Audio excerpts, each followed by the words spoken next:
Hello students, welcome to target जी। This is week. आज हम स्टार्ट करेंगे पहला topic mole concept. Mole concept chemistry 11 का पहला चैप्टर है। तो हम इस टॉपिक में एनसीईआरटी के बेसिक लेवल से जेई मेन तक हम पढ़ेंगे। ठीक है, तो स्टार्ट करते हैं पहला टॉपिक मोल कंसेप्ट से। तो मोल कंसेप्ट से पहले हम स्टार्टिंग करेंगे मैटर से। एक्चुअली मैटर है क्या? तो matter is anything that possesses of mass and space. किसी भी सब्सटेंस का कोई भी मास एंड स्पेस ऑक्युपाई करेगा, वॉल्यूम ऑक्युपाई करेगा, तो हम उसको बोलेंगे मैटर। तो मैटर का मतलब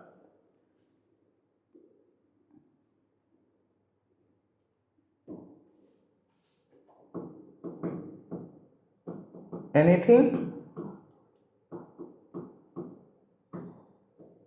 possesses mass and volume। तो मैटर को हम जनरली दो हिस्से में डिवाइड करते हैं। एक होता है प्योर और एक होता है मिक्सचर। तो बेसिकली प्योर क्या होता है? जो भी एक ही टाइप का आइटम या एक ही टाइप का मॉलिक्यूल कंटेन करेगा तो उसको हम प्योर बोलेंगे। तो मॉलिक्यूल भी हो सकता है, एटम भी हो सकता है। तो प्योर का मतलब है contain one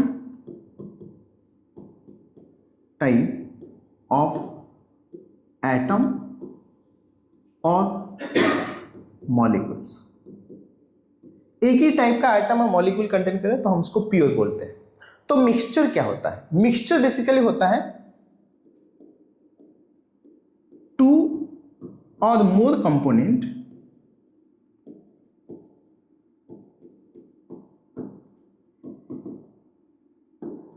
in any ratio. दो या दो से ज्यादा कितने भी कंपोनेंट ले लो, कोई भी रेशियो में ले लो, तो हम उसको मिक्सचर बोलेंगे। तो प्योर अगर हम देखें तो प्योर ना दो टाइप का होता है। एक होता है एलिमेंट, एक होता है कंपाउंड। तो एलिमेंट का मतलब होता है contain one type of atom.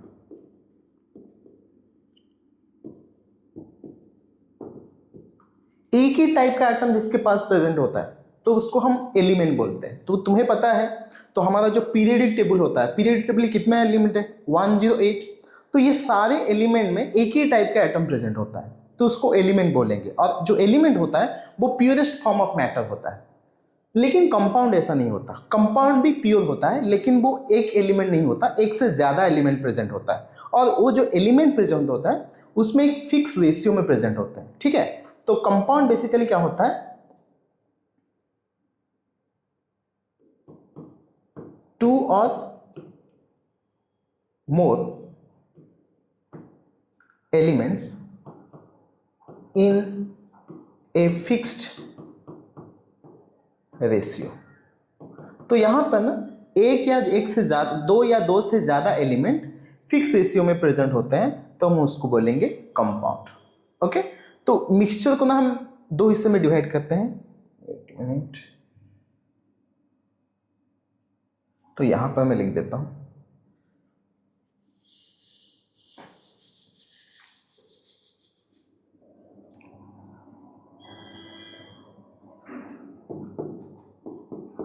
To or more elements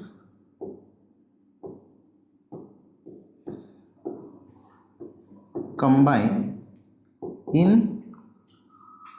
a fixed ratio।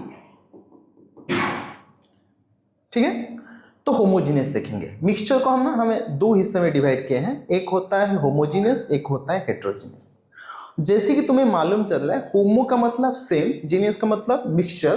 तो सेम टाइप का मिक्सचर मतलब सेम फेज में प्रेजेंट होंगे। मतलब जो कंपोनेंट इसमें होंगे वो यूनिफॉर्मली डिस्ट्रीब्यूट होना चाहिए। यूनिफॉर्मली मानो कि एयर में कहाँ पर ऑक्सीजन ज़्यादा है, कहाँ पर नाइट्रोजन ज़्यादा है, यहाँ पर हम डिस्टिंग्विश नहीं कर सकते। जैसे कि सॉल्ट वाटर ले लो, मेरे पास एक ग्लास ऑफ वाटर है और वो ग्लास ऑफ वाटर में ना मैं कुछ सॉल्ट डाल दूंगा। क्या डालूंगा? सॉल्ट, NaCl डाल दूंगा। क्या हम बता सकते हैं ये NaCl यहाँ पर कि यहाँ पर ज़्यादा है, कहाँ पर कम है? क्या हम एग्जैक्टली आइडेंटिफाई कर सकते हैं? नहीं कर सकते। तो ये जो सोल्यूशन बनेगा, ये जो मिक्सचर बनेगा, हम उसको होमोजीनियस बनेंगे। लेकिन ये मिक्सचर क्यों बनेगा? हम इसको ये प्योरेस्ट फॉर्म में क्यों नहीं ले सकते? क्योंकि ये मिक्सचर जो होगा ये कोई भी रेशियो में बना सकते हैं। अगर मैं 1 स्पून ऑफ सॉल्ट लूंगा तो उसमें भी बन सकता है, 2 स्पून लूंगा तो उसमें भी बन सकता है, 4 स्पून लूंगा तो उसमें भी बन सकता है। तो यहाँ पर कोई फिक्स्ड रेशियो नहीं है। जो जब भी सॉल्ट वाटर बनाएंगे, कोई भी रेशियो में लेंगे, कितना भी अमाउंट में लेंगे तो सॉल्ट वाटर बन जाएगा।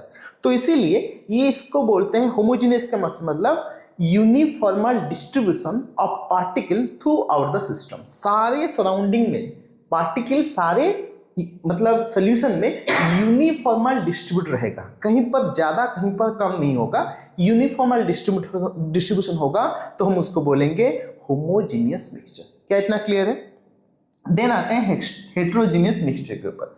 जो हेट्रोजीनियस मिक्सचर है इसका मतलब यहाँ पर यूनिफॉर्मल डिस्ट्रीब्यूशन नहीं हो सकता। अगर यूनिफॉर्मल डिस्ट्रीब्यूशन नहीं है तो उसको हम हेट्रोजीनियस लेंगे। जैसे कि मान लो हम सैंड वाटर लेते हैं, तो सैंड क्या होता है? वो पानी के ऊपर हम अगर डाल देंगे तो पार्टिकल सॉल्यूशन का जो कलर होगा वो तो थोड़ा ब्लर हो जाएगा, लेकिन जो सैंड पार्टिकल होंगे वो नीचे सेटल डाउन हो जाएंगे। तो हम एग्जैक्टली बोल सकते हैं जो सल्यूट पार्टिकल है वो डाउन ग्राउंड की तरफ ज्यादा होंगे, लेकिन जो ऊपर की तरफ कम होगा। तो मतलब ये जो मिक्सचर बनेगा ये एक हेट्रोजीनियस मिक्सचर होगा। तो हेट्रोजीनियस मिक्सचर मतलब particles are not uniformly distributed. तो हम यहां पर लिख सकते हैं पार्टिकल्स आर यूनिफॉर्मली डिस्ट्रीब्यूटेड,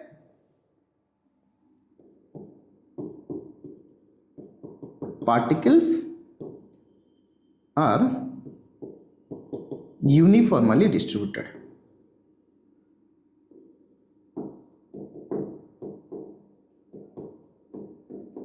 लेकिन यहां पर बोल सकते हैं particles are not uniformly distributed.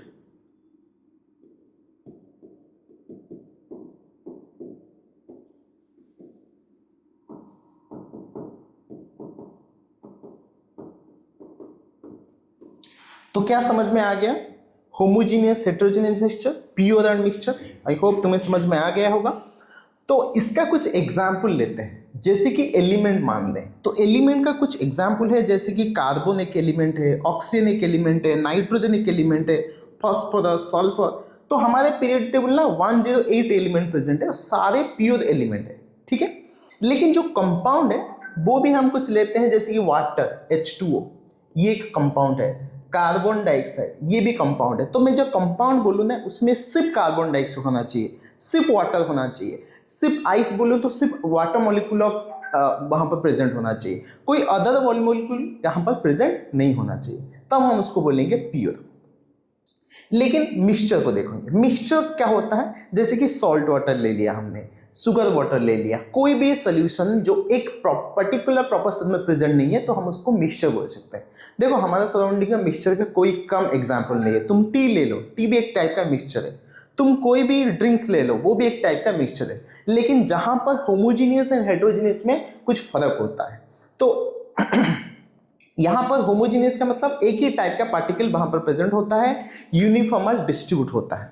जैसे कि उसका एग्जाम्पल में हम लिखेंगे सॉल्ट वाटर, ये सबसे अच्छा एग्जाम्पल है। शुगर वाटर, ठीक है, जो यूनिफॉर्मल डिस्ट्रीब्यूशन है। हेट्रोजीनियस में हम क्या लिखेंगे? हेट्रोजीनियस जैसे कि मैंने तुम्हें बताया था अभी, सैंड वाटर, ठीक है। तो एयर भी ना एक टाइप का होमोजीनियस मिक्सचर होगा। तो इतना क्लियर है सबका? ओके, नेक्स्ट स्लाइड में चलते हैं।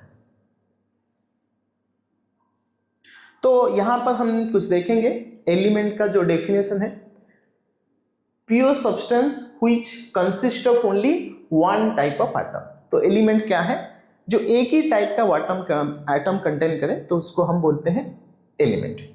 तो एलिमेंट में एग्जाम्पल कुछ ले सकते हो, carbon, oxygen, nitrogen, sodium, magnesium, sulphur etcetera, ये सारे एटम होंगे। कंपाउंड लेते हैं। कंपाउंड क्या है? Compounds of pure substance that are composed of two or more different element in a fixed proportion by mass. देखो जैसे कि हम एग्जांपल लेते हैं कंपाउंड का, वाटर। तो वाटर में ना जो हाइड्रोजन का मास है वो 2 है एंड जो ऑक्सीजन का मास है वो 16 है। तो यहां पर जो रेशियो बनेगा वो 1:8 होगा। 1:, क्या होगा?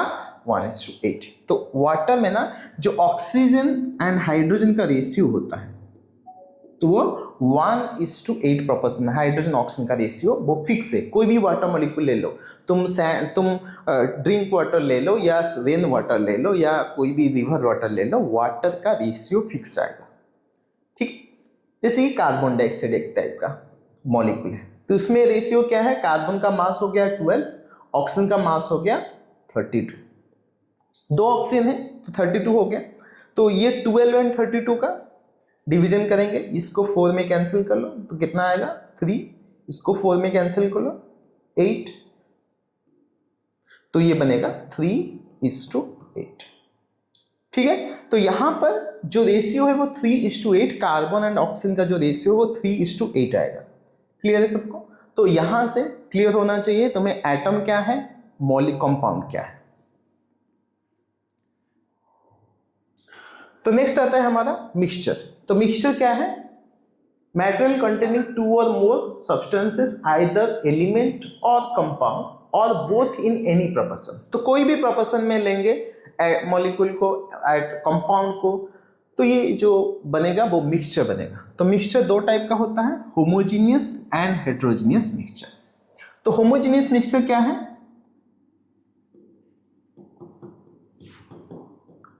Mixture in which particles are uniformly distributed.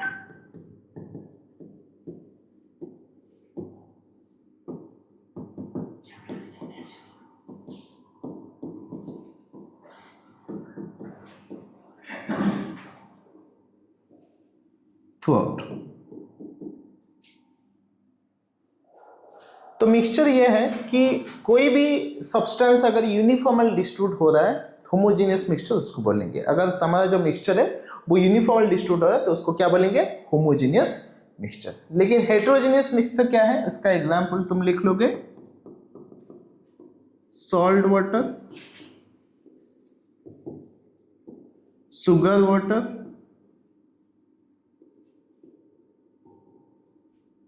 ठीक है। तो हेटेरोजीनियस मिक्सचर क्या है? हेटेरोजीनियस मिक्सचर मतलब जो यूनिफॉर्मली डिस्ट्रीब्यूट नहीं है। तो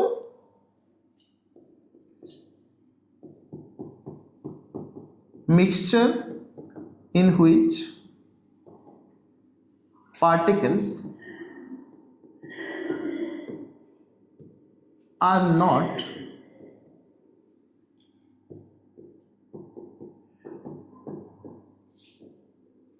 यूनिफॉर्मली डिस्ट्रीब्यूटेड।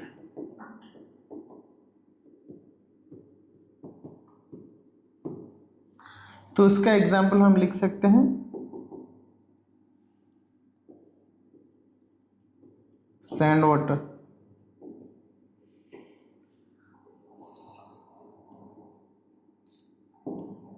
Mod water. तो बहुत सारे एग्जांपल हैं, हम ले सकते हैं। तो ये जो लास्ट टाइम हमने जो क्लासिफिकेशन किया है, हम यहाँ पर जो क्लासिफाई किए, ये जो क्लासिफिकेशन है ये बेसिकली मैटर का केमिकल क्लासिफिकेशन। कौन सा क्लासिफिकेशन? Chemical, right. तो ये है हमारा केमिकल क्लासिफिकेशन। तो इसका मतलब मैटर को जब हम केमिकली क्लासिफाई करेंगे ना तो ये टाइप ऑफ क्लासिफिकेशन होगा। लेकिन अगर मैटर को हम फिजिकली क्लासिफाई करें तो ये तो ऑलरेडी तुम्हें पता है। तो मैटर को फिजिकली क्लासिफाई करें तो ये 3 स्टेट में प्रेजेंट होता है। एक होता है सॉलिड, एक होता है लिक्विड, एक होता है गैस। तो ये तो तुम्हें क्लास 9-10 से पता है अच्छे से। जो सॉलिड होता है उसका एक डेफिनेट मास होता है, लेकिन लिक्विड का भी डेफिनेट मास एंड गैस का भी एक डेफिनेट मास होता है। जो सॉलिड होता है उसका वॉल्यूम भी डेफिनेट होता है, लिक्विड का भी वॉल्यूम डेफिनेट होता है, लेकिन गैस का इनडेफिनेट वॉल्यूम है, कोई फिक्स वॉल्यूम नहीं है गैस का। जिस कंटेनर में गैस रहेगा उसी कंटेनर का वॉल्यूम ऑक्यूपाई करेगा। अगर हम उसको बॉटल में रखेंगे तो बॉटल का वॉल्यूम लेगा, अगर हम उसको कि रूम में रखेंगे तो रूम का वॉल्यूम ले लेगा। तो गैस का कोई फिक्स वॉल्यूम नहीं होता। तो हमारा जो सॉलिड लिक्विड होता है उनका वॉल्यूम एंड मास डेफिनेट होता है, लेकिन गैस का सिर्फ मास डेफिनेट होता है, वॉल्यूम इनडेफिनेट होता है। अगर मैं बोलूँ उनका शेप के बारे में, तो सॉलिड का शेप फिक्स होता है क्योंकि उनके बीच में जो इंटरमोलिकुलर फोर्स ऑफ अट्रैक्शन है, जैसे कि एक सॉलिड, ये ले लो, ये एक सॉलिड है, इसके अंदर क्या है, बहुत सारे सॉलिड पार्टिकल्स है।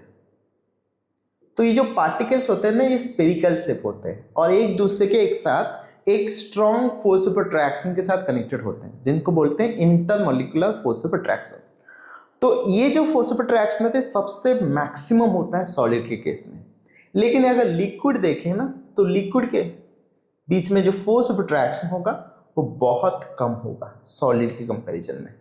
तो इनके बीच में जो डिस्टेंस भी है वो बहुत ज्यादा है, ठीक है, डिस्टेंस भी ज्यादा है।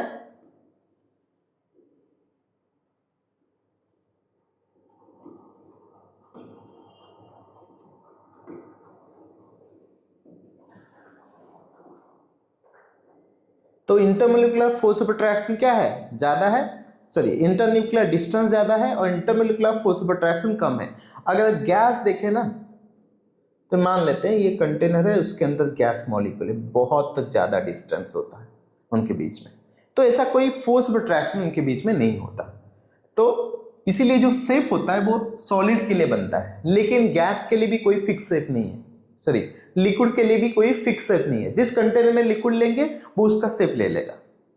तो नो, नॉट डेफिनेट शेप और इनडेफिनेट शेप। और इसका गैस का भी सेम केस, इनडेफिनेट शेप। यहाँ पर स्ट्रॉन्गर इंटर पार्टिकल अट्रैक्शन, हम जो बोल रहे थे इंटरमोलिकुलर फोर्स ऑफ अट्रैक्शन, तो ये सॉलिड के केस में मैक्सिमम है और इंटरमोलिकुलर फोर्स ऑफ अट्रैक्शन की वजह से इसका शेप भी फिक्स है। लेकिन लिक्विड में मॉडरेट इंटर पार्टिकल अट्रैक्शन, जो पार्टिकल अट्रैक्शन है लिक्विड के केस से मॉडरेट है। And negligible force of attraction किस केस में है, गैस के केस में। गैस में कोई फोर्स ऑफ अट्रैक्शन नहीं है, कोई शेप नहीं है, कोई वॉल्यूम नहीं है, सिर्फ क्या है, मास है। क्या है, सिर्फ मास है। ओके, तो ये फिजिकल क्लासिफिकेशन था मैटर का। तो हमने यहाँ तक मैटर कवर कर लिया। मैटर केमिकली क्लासीफाई करें तो प्योर एंड मिक्सचर होता है, इम्प्योर कुछ नहीं होता, सारे चीज मिक्सचर में आएंगे, नहीं तो प्योर में आएंगे। तो उसके बाद प्योर को हमने दो हिस्से में डिवाइड किया, element and compound, and mixture को हमने दो हिस्से में डिवाइड किया, एक है होमोजेनियस एंड हेटेरोजेनियस। और हमने फिजिकल क्लासिफिकेशन देखा। फिजिकल क्लासिफिकेशन में मैटर को हमने तीन हिस्से में डिवाइड किया, एक है सॉलिड, लिक्विड एंड गैस। चलो आगे चलते हैं।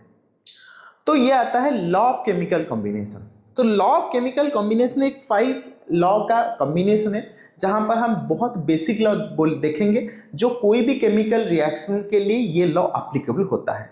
हम माने या ना माने वो लॉ ऑलवेज एप्लीकेबल होंगे, ठीक है।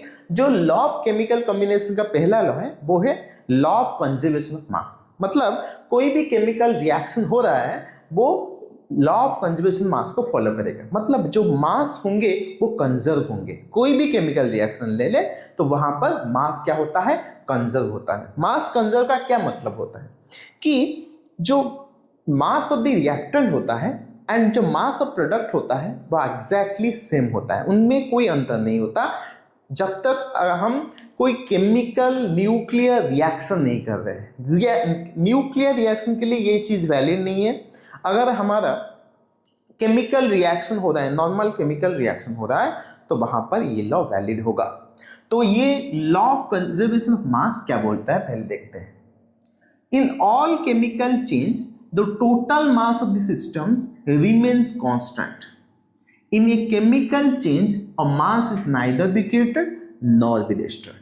अगर कोई केमिकल रिएक्शन हो रहा है तो वहां पर मास कंजर्व रहेगा, कोई भी मास डिस्ट्रॉय नहीं हो सकता, कोई भी नया मास क्रिएट नहीं हो सकता। हम एक एग्जाम्पल से समझते हैं।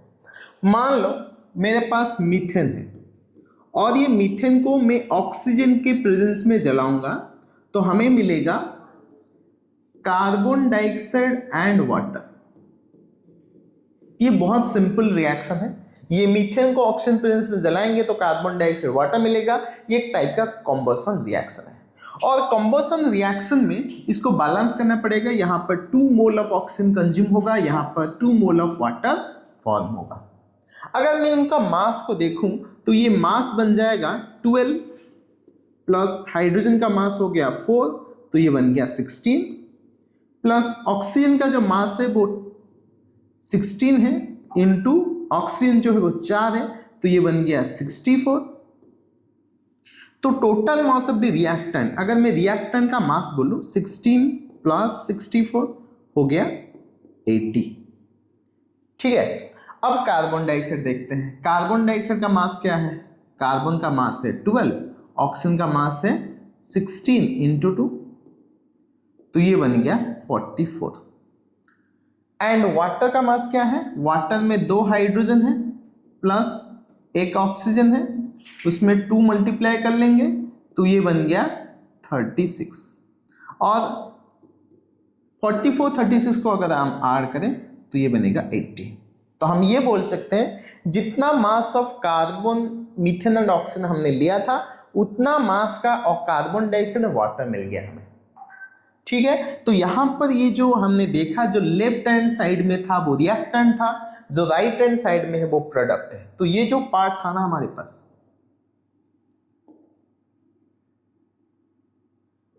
देखो ये जो था ये था हमारा रिएक्टेंट। ये तो तुम्हें पता होगा, कोई भी रिएक्शन में लेफ्ट हैंड साइड में जो होता है वो रिएक्टेंट होता है और राइट हैंड साइड में जो होता है वो प्रोडक्ट होता है।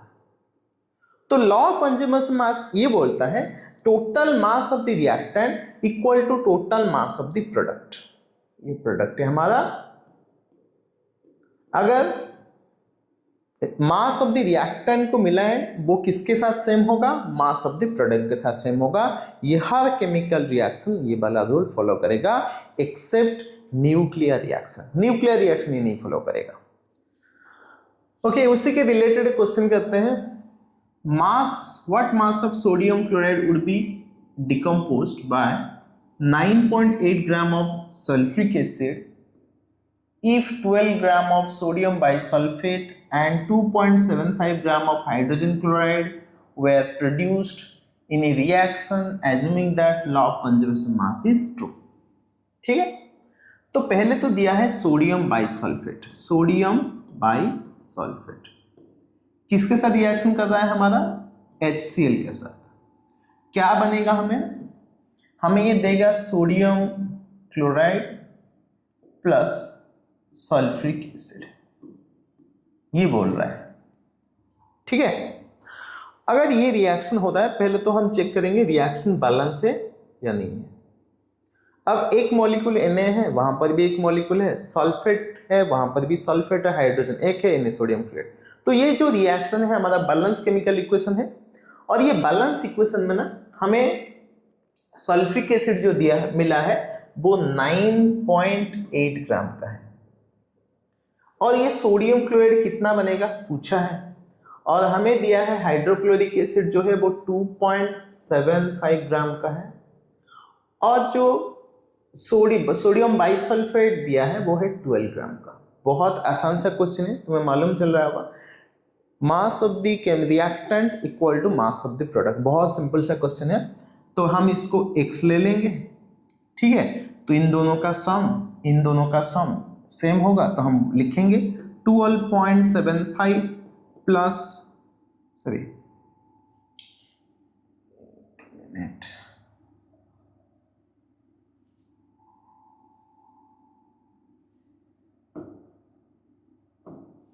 12 plus 2.75 equal to x plus 9.8। तो यहां से जो x निकल के आएगा वो हो जाएगा 14.75 माइनस 9.8।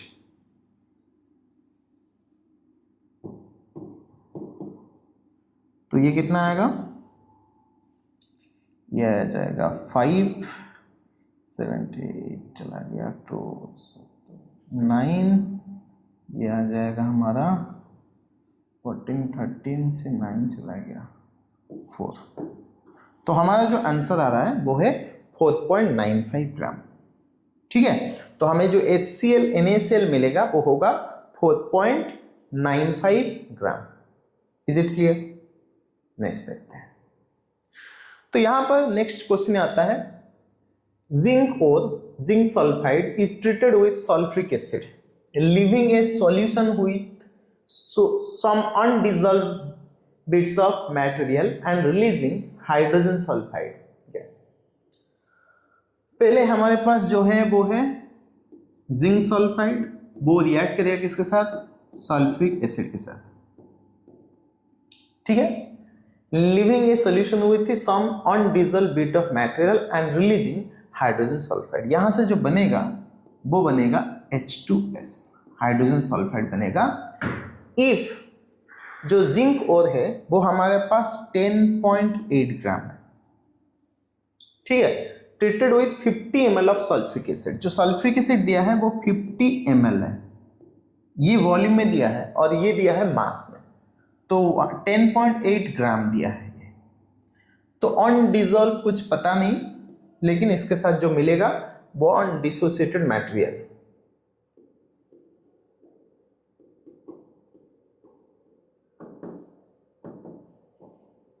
ठीक है, ये दिया है, लेकिन इसके साथ सल्फ्रिक एसिड का डेंसिटी भी दिया है हमें 1.25 ग्राम पर ml। और तुम्हें पता है, अगर हमें डेंसिटी पता है और वॉल्यूम पता है तो हम मास निकाल सकते हैं इजीली। तो ये बनेगा 1.2 मल्टीप्लाई कर लेंगे ग्राम पर ml, तो तुम्हें पता है ml हो गया कैंसिल, जो बचेगा ग्राम। तो ये हो जाएगा 10, ये हो जाएगा 50, तो ये हो जाएगा 60 ग्राम।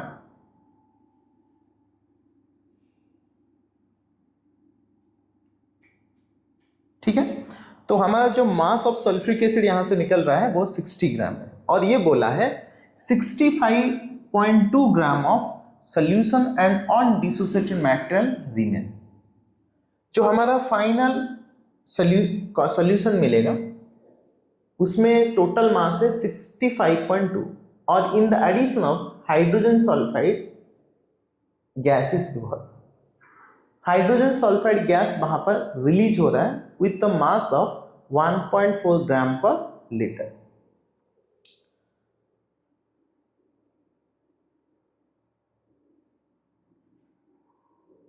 ठीक है, तो हमारा मिल गया टोटल मास क्या है।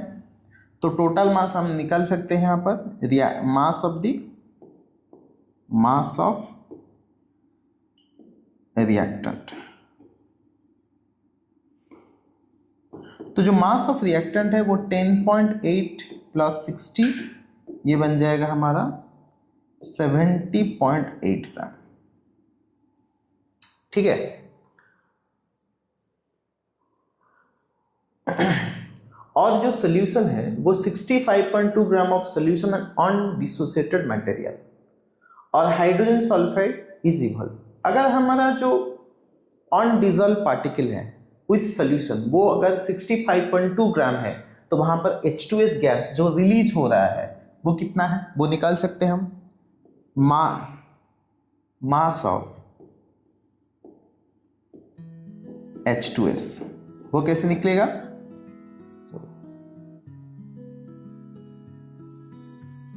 H2S ये निकलेगा 70.8 माइनस 65.2, यहाँ से आएगा, ये आ जाएगा 6, ये आ जाएगा 65, तो ये 5। तो हमारा जो H2S गैस निकलेगा वो मास जो होगा 5.6 ग्राम का, लेकिन हमें मास नहीं पूछा है, हमें पूछा है वॉल्यूम। ठीक है, what is the volume in litre. ठीक है, लेकिन यहां पर एक डेंसिटी दिया है, density of H2S gas, density क्या दिया है, डेंसिटी ऑफ H2S ये दिया है 1.4 ग्राम पर लीटर। अब उसका डेंसिटी अगर पता है तो वॉल्यूम क्या होगा, वॉल्यूम बनेगा मास बाय डेंसिटी। तो मास तो पता है हमें 5.6, डेंसिटी भी पता है 1.4, तो ये अगर डिवाइड करेंगे ये आएगा 4 लीटर। तो ये बनेगा हमारा आंसर। समझ में आ गया? तो हमने क्या किया, पहले तो हमें इक्वेशन लिखा, एक प्रॉपर इक्वेशन लिखा, zinc sulphide plus sulphuric acid H2S on dissociated particle, या सोल्यूशन हमारा। और ये हमें जिंक सल्फाइड का मास पता था, उसका वॉल्यूम, सल्फ्यूरिक एसिड का वॉल्यूम पता था। तो सल्फ्यूरिक एसिड वॉल्यूम के साथ हमने डेंसिटी मल्टीप्लाई किया तो उसका मास निकाल लिया। और ये टोटल मास हम रिएक्टेंट का वैल्यू पुट कर दिए, टोटल मास हो गया हमारा 70.8। तो हमें mass of sulphuric acid hydrogen sulphide पता चल गया जो है 5.6 ग्राम। अगर उसका मास पता है और उसका डेंसिटी तो क्वेश्चन में दिया गया है, तो वो मास बाय डेंसिटी करके उसका वॉल्यूम निकाल लेंगे। ठीक है, सबको समझ में आ गया? नेक्स्ट